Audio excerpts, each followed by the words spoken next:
Viewers আসসালামু আলাইকুম। আজকে গুরুত্বপূর্ণ একটি রোগের বিষয়ে আপনাদের সামনে কথা বলতে আসছি। আমি এর আগে অনেকগুলো রোগের বিষয়ে কথা বলেছি, আমার চ্যানেলে সবাই আমন্ত্রিত। অ্যালার্জি এমন কোনো মানুষ নাই যে তার অ্যালার্জি নাই। আগামী 100 বছর আগে, গত 100 বছর আগে অ্যালার্জি এত ছিল না।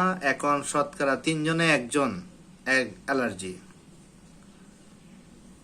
তাহলে 30%, 33-34% মানুষের প্রচুর অ্যালার্জি। অ্যালার্জিতে কি হয়? অ্যালার্জিতে চোখের জ্যোতি কমে যায়, অ্যালার্জিতে আপনার চুল পড়ে যায়, অ্যালার্জিতে শরীরে একজিমা হয়, অ্যালার্জিতে মানে ফুসফুসে সমস্যা হয়, শ্বাসকষ্ট হয় অ্যালার্জিতে। অ্যালার্জি মানে একটা খারাপ ভাইরাস। এটার উৎপত্তিস্থল হইল খাবার।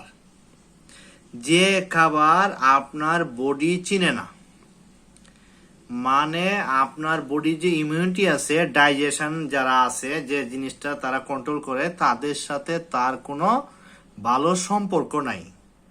আমরা যেমন দুনিয়াতে একজনের সাথে ভালো সম্পর্ক হলে কিরকম মিল মহব্বত, কুল পরিবেশ একদম ঠান্ডা, আর যার সাথে উচ্ছৃঙ্খল রাব ব্যবহার, খারাপ কিছু, তার সাথে কিন্তু ওরকম মিলমিশাদ নাই, কথাবার্তা ইশারা ইঙ্গিতে, মানে একটা খারাপ পরিবেশ তৈরি হয়।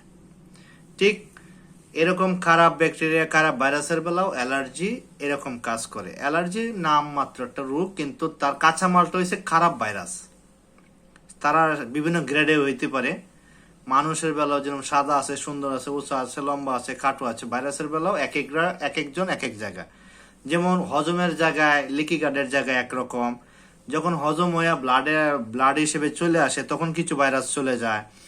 এরপরে আপনার তারপরে রিফাইন হওয়ার পরে যখন লিভারে কিছু ভাইরাস চলে যায়।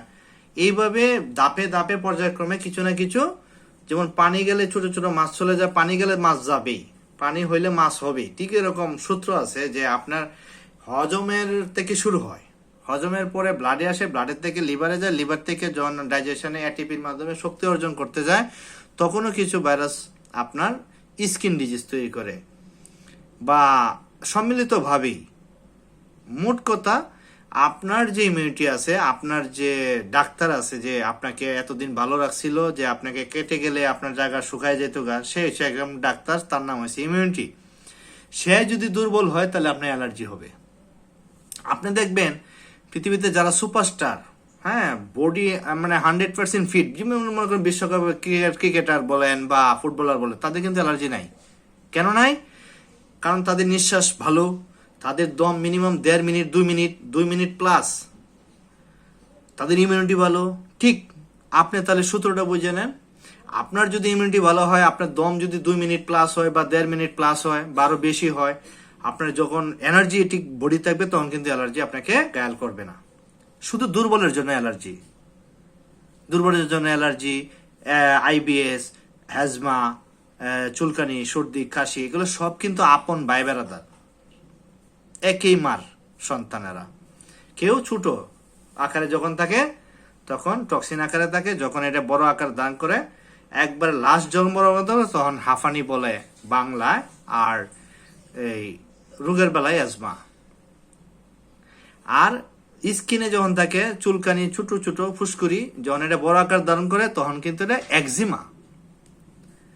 আপনার এটার মূল সূত্র হয়, মানে শুরুটা হয় আপনার ব্লাডে যখন অ্যাসিডিক বেড়ে যায়, লিভার থেকে খাদ্যকণা, ব্লাড থেকে ইন্টেস্টাইন থেকে খাদ্যকণা যখন হজমের পরে ব্লাডের থেকে আসে, ব্লাডে চলে আসে, তখনই কিন্তু এই রোগগুলা মানে ব্যাপক আকার ধারণ করে। তখন শরীরের যে অংশগুলো দুর্বল পায় সেখানেই হয়। যেমন বিভিন্ন হাত পায়ের যে অংশগুলো, নার্ভ সিস্টেম মানে ফ্লেক্সিবল হয়, স্কিন চামড়াগুলা বাঁকা তেরা থাকে, মানে জমানো থাকে, যেমন পায়ের অংশগুলা। আপনি হাঁটবেন যখন টান টান থাকবে, যখন আপনি বসবেন বা একটু বাঁকা করবেন, এই অংশগুলোর মধ্যে হইতে পারে। যে স্কিনের চামড়াটা আঁকা বাঁকা থাকবে, মানে ভাইরাস ব্যাকটেরিয়া বংশবৃদ্ধি করতে পারে, সেখানেই হবে। তো ভিউয়ার্স, এতক্ষণ আমি যে জিনিসটা আলোচনা করলাম অ্যালার্জির বিষয়ে, অ্যালার্জি সাধারণত হয় খাবারের সাথে আপনার ইমিউনিটি যার মিলে না, ট্রানজেকশন হয় না। আপনি দেখেন যে খাবারটাকে আপনি অতস্তা করে, মানে খারাপ মনে করে খাবেন, খাবেন কি খাবেন না, দোনা মনে করে খাইলেই আপনার আইবিএস হবে। আমি প্রচুর বেগুন খাইতে পারি, আমি প্রচুর হাঁসের ডিম খাইতে পারি, কই আমার তো অ্যালার্জি হয় না? কারণ আমি আমার ব্রেনের মধ্যে সেভ করে নিয়েছি, সেভ। আমি মিস্টার অ্যালার্জিকে সেভ করে নিয়েছি আমার ব্রেনে। আমি যদি 100 ডিম খাই আমার অ্যালার্জি হবে না, গরমের সময় হবে না, শীতের সময় তো হবেই না, বেগুন খাইলেও হবে না। আমার ফ্যামিলিতে প্রচুর বেগুন খাই আমরা। তো ভিউয়ার্স, আপনারা এই জিনিসটা খেয়াল রাখবেন, অ্যালার্জি হইলো আপনার খাবারের সাথে যার ট্রানজেকশন নাই সেটাই সে অ্যালার্জি। তো কি কি খাবারে হয়? আমরা সচরাচর বাজারে যে জিনিসগুলো দেখি, অ্যালার্জি নাই কোন খাবারে? আপনি যে খাবার ডাইজেশন করতে পারবেন না, যেটার সাথে আপনি মনে করবেন অ্যালার্জি, সেটাই অ্যালার্জি। কেন মনে করবেন? আপনি মনে করতেছে আনারস অ্যালার্জি, আরেকজন মনে করতেছে বেগুন অ্যালার্জি, আরেকজনের মনে করতেছে গরুর গোশত অ্যালার্জি। দেখবেন এই আমাদের সামাজিকভাবে আমরা এক একজন এক একটা জিনিস খেলে অ্যালার্জি হয়। কেউ আনারস খেলে হয়, কেউ আপনার বেগুন খাইলে হয়, কেউ আপনার মাংস খাইলে হয়। কিন্তু ওই হয়টা যে কেন জানেন? ওই যে কোনো একটা সমস্যা মনে করছে এটা খাইলে এনার্জি হবে, এই মনে করাতে হয়। কিন্তু আমাদের লাইফ স্টাইল ফলো করলে, তার ইমিউনিটি ভালো করলে, মিনিমাম তার 1.5 মিনিটে প্লাস 2 মিনিট দম যদি সে বড় করতে পারে, তার ফুসফুস বড় করতে পারে, এবং সে ন্যাচারাল লাইফ স্টাইল ডেভেলপ করে, এবং তার যদি প্রচুর এনার্জি থাকে, এবং সে মনে মনে যদি চিন্তা করে যে আমি সব কিছু খায় হজম করতে পারবো, আমার হবে না, তখন হবে না। কিন্তু এটা এক ধরনের যুদ্ধ। ইমিউনিটি প্লাস খাদ্যের যে ইমিউনিটি, খাদ্য যাকে আমি খাচ্ছি সেও তো একসময় জীবিত ছিল, সে একসময় ফল থাকলে জীবিত ছিল, পশু পাখি থাকলে জীবিত ছিল, তাকে আমি মেরে খাচ্ছি, তাই তো? তার ডিএনএ আছে, তারও প্রোবায়োটিক ব্যাকটেরিয়া বিভিন্ন ধরনের তার বডিতে আছে, এইগুলোই তো আমার পেটে যাচ্ছে। অর্থাৎ আমি একটা স্তরের, আমি তৃতীয় স্তরের একটা খাদককে আমি খেয়ে, আমি শেষ একটা খাদক, আমার ডাইজেশন, আমার মলটা মাটিতে পরিণত হচ্ছে। একটা মাছ আর একটা প্রাণীকে খায় বড় হচ্ছে, আমি মাছকে খাইতেছি। অর্থাৎ এই যে চক্রবৃদ্ধি, এর মধ্যে কিন্তু সবারই একটা ডিএনএ থাকে। প্রত্যেকটা জিনিসের আল্লাহ তাআলা আলাদা করছে ডিএনএ দিয়ে, বা হোমায়ার বা ইনসুলিন, মানে এই দিয়ে, মানে ওই জিনিসগুলো দুইটা অংশ, একটা এনার্জি, একটা ওই তার ডিএনএ, তার আইডেন্টি। তা আমরা যখন খাবারটা খাইতেছি, এইটি আমাদের শরীরে ঢুকতেছে। তো ভিউয়ার্স, আপনারা এখন আসেন, আমি অ্যালার্জি থেকে কিভাবে ভালো হব। অ্যালার্জি যে হয় এটা তো সবাই জানি। তো অ্যালার্জি হয় কাদের জন্য? দুর্বল লোকের জন্য। আপনি সবল হন, আপনি প্রচুর ঘাম ঝরানো পরিশ্রম করেন, এবং আপনি দম ধরে রাখতে পারেন, আপনার প্রচুর এনার্জি আছে, 10 জনের সাথে আপনি অনেক কষ্ট করে মানে ফাইটিং করতে পারবেন, তখন আপনার অ্যালার্জি চলে যাবে। আর আজকের পরে থেকে যখন এই পজিশনে আপনার শরীর চলে আসবে, আপনি যদি মনে করেন যে আমার বেগুন খাইলে হবে না, হবে না, হবে না, গরুর গোশত খাইলে হবে না, হবে না, মানে খাওয়ার আগে আপনার ডিসাইড করতে হবে, সেভ করতে হবে। সেভ না করলে তো আপনি এটা আরেকবার খুঁজে পাবেন না। সেভ করতে হবে, সেভ করলে আপনি এটা আপনার সাথে, ইমিউনিটির সাথে বন্ধুত্ব হবে, বন্ধুত্ব হইলেই আপনার গেইনার, আর অ্যালার্জি হবে না। তো ভিউয়ার্স, আপনাদের করণীয় কি? যদি কেউ দ্রুত মানে জরুরি ভিত্তিতে অ্যালার্জিতে ভোগেন, তখন আপনি কি করবেন? জরুরি ভিত্তিতে ইনফ্লামেশন খাবার বন্ধ করে দিবেন, এবং যে খাবারটা আপনি অ্যালার্জি হয় সেটা বন্ধ করে দিবেন। দিয়ে আপনি ফ্রি স্টাইল এক্সারসাইজে চলে যাবেন, প্রচুর ব্যায়াম করবেন, এবং প্রচুর ন্যাচারাল খাবার খাবেন, এবং আপনার তাৎক্ষণিক এটা থেকে বাঁচার জন্য আপনি ট্যাবলেট খাইতে পারেন, ফ্যাক্সোফাস্ট বা ফেনাডিন এই জাতীয়। হ্যাঁ, এগুলো ঘুম কম হয় কিন্তু ওষুধ হিসেবে ভালো কাজ করে, এগুলা দিনে 2টা খাইতে পারেন। এরপরে আপনি প্রচুর ডাক্তার ভিতরে ঢোকাইতে হবে, যেমন আপনি প্রচুর নারিকেল খাইতে হবে। আপনি যদি আপনার টোটাল 45টা নারিকেল শেষ করতে পারেন, তাহলে অ্যালার্জি চলে যাবে। এবং আপনি 20 কেজি 21 কেজি এক মাসে 21 কেজি 25 কেজি টক দই যদি খাইতে পারেন, মিনিমাম 2 বেলা বা মিনিমাম 1 বেলা, কমপক্ষে 2 বেলা যদি টক দই দিয়ে ভাত খাইতে পারেন, নিজের হাতে বানানো টক দই দিয়া, তাহলে অ্যালার্জি চলে যাবে। কেন যাবে? কারণ টক দইয়ে প্রচুর প্রোবায়োটিক আছে, উইথ মাদার ব্যাকটেরিয়া আছে। টক দই খাইতে পারেন, আপেল সাইডার ভিনেগার খাইতে পারেন, পান্তা ভাত খাইতে পারেন, হ্যাঁ, এবং প্রোবায়োটিক যে খাবার বানানো যায় সালাদ হিসেবে, ওইটা খাইতে পারেন। এগুলো খাওয়ার পরে কি হবে? আপনার প্রচুর উইথ মাদার ব্যাকটেরিয়া তৈরি হবে শরীরে। আপনার যে লিকি গার্ড দুর্বল ছিল, এটা গার্ডের হেলথ ভালো হবে। গার্ডের হেলথ ভালো হলে আপনার অ্যালার্জি ভালো হবে। অ্যালার্জি সে তো আপনার ঘরে বসত করছে, বাঙ্কার করে ফেলছে, ওই বাঙ্কার থেকে সরাইতে গেলে আপনি কোনো ঔষধে কাজ হবে না, ঔষধে সরাইবেন আবার চলে আসবে।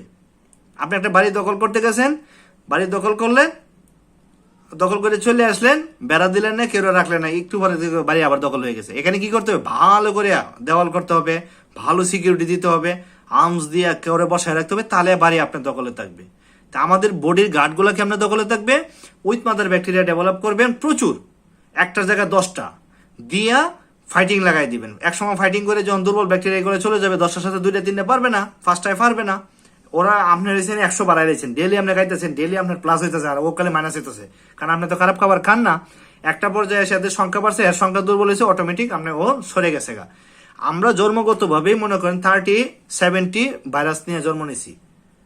যে অসুস্থ হয়ে জন্ম নিছে তার মনে করেন 60% খারাপ, 40% ভালো নিয়ে জন্ম নিছে। আর যে সুস্থ অবস্থা জন্ম নিছে তার 60% ভালো আর 40% খারাপ নিয়ে জন্ম নিছে। আর জন্মগত ভাবেই যদি আপনার সমস্যা থাকে, আমাদের মানে জন্মের পরপরই যদি আমাদের শরীরে ইমিউনিটির সমস্যা থাকে, তাহলে কিন্তু খুব ডেঞ্জারাস। আপনি গড়ায়ু বা 100 বছর লাইফ স্টাইল পাইবেন দুর্বল লোকের সম্ভব না। আপনাকে সবল হইতে হবে।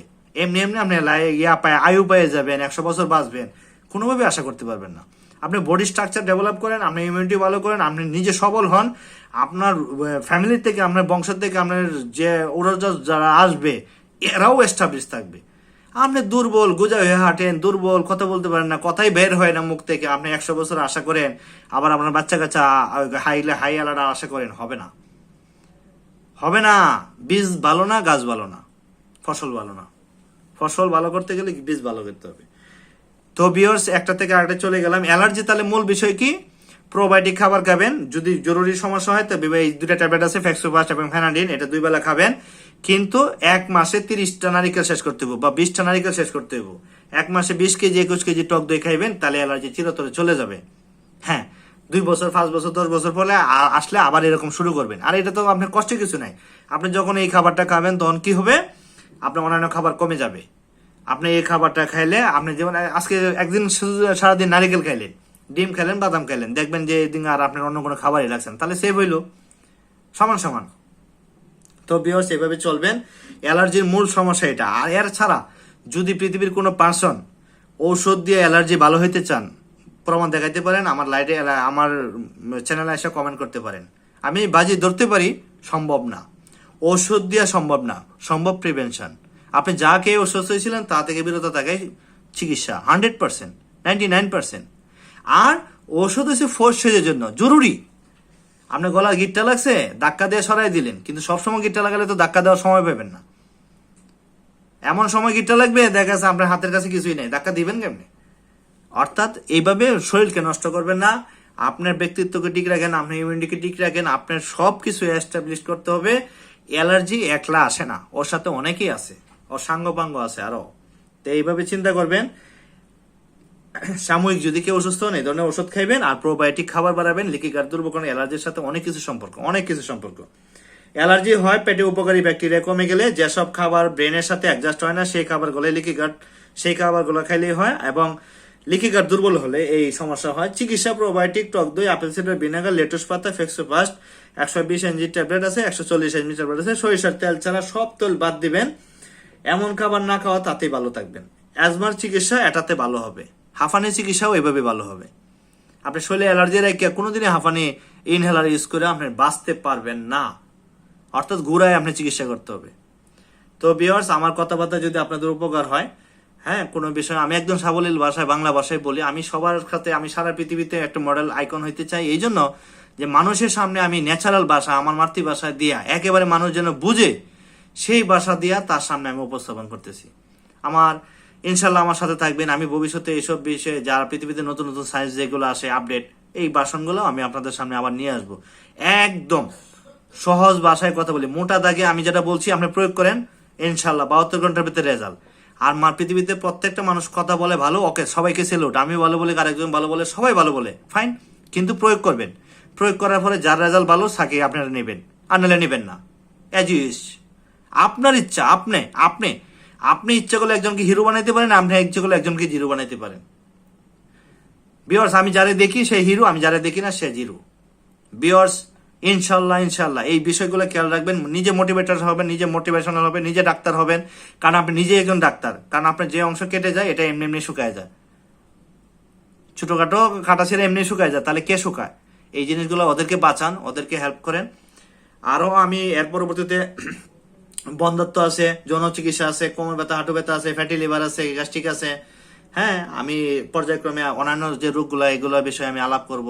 বিভিন্ন খাদ্যের যে পুষ্টিগুণ সম্পর্কে আলাপ করব, কোন ধরনের খাদ্য কোন গ্রুপের, এগুলো আলাপ করব।